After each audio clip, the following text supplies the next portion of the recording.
我看就是没个，有除了个实地啦，個我晒了對嘛，了對啥包但洗肉啊、忙啊，rồi lại chẳng à, dạ rồi tối nay chai rồi xuống xuống chai lúc tao hồ đây á, cái này tao nữa lúc tao trừ nó đây nè,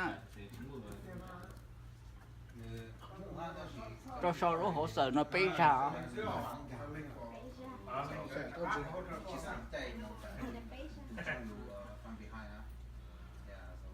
chạy lùi rồi sáng tao hồ nó con chạy nó. này con lúc phải tao cũng lấy rồi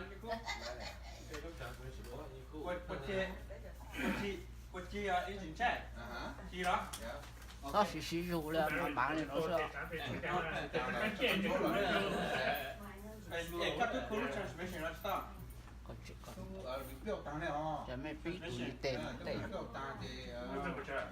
Trời รถผ่านไว้แต่จีเห็นลูกไหมรถผ่านแต่เห็นลูกใช่ check engine chi check engine chi các tôi có anh nha giờ tối nay cái lăng tiền nó lù có tiền. Tiền nó bị ai thì có tốt xài nó sẽ tôi đó bay ra.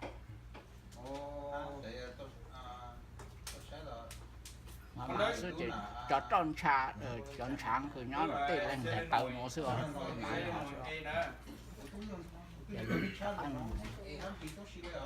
Giờ có phụ có phụ mà thì dù nó sẽ làm lo nó đang nó này. Giờ có giờ chỉ có phụ cái nó. nó giờ check engine tại mà xong rồi chỉ dọc nữa à chỉ dọc nữa Tao nó cho tôi dạng. còn đấy mua có cái mua là còn đấy mua là có lúc oxygen sensor nè lúc cứ nhá lúc nằm rồi chỉ sang một chỗ lúc solenoid cái chỉ có số cho tôi hay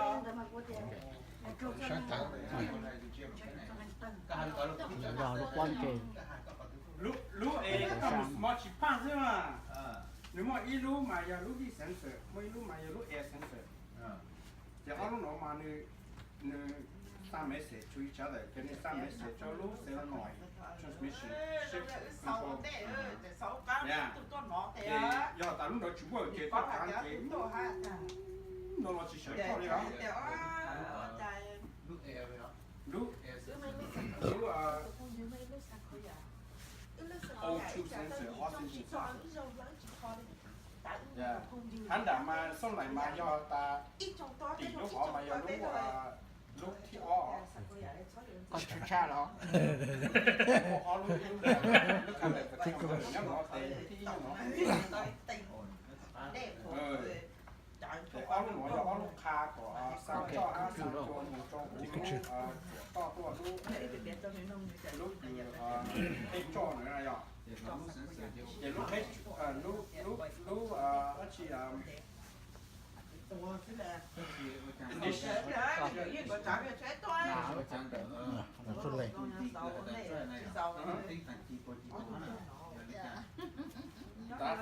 chỉ xếp nên nó khác có ta chỉ cần xếp một tấn mình tặng现在一下是了。tỷ có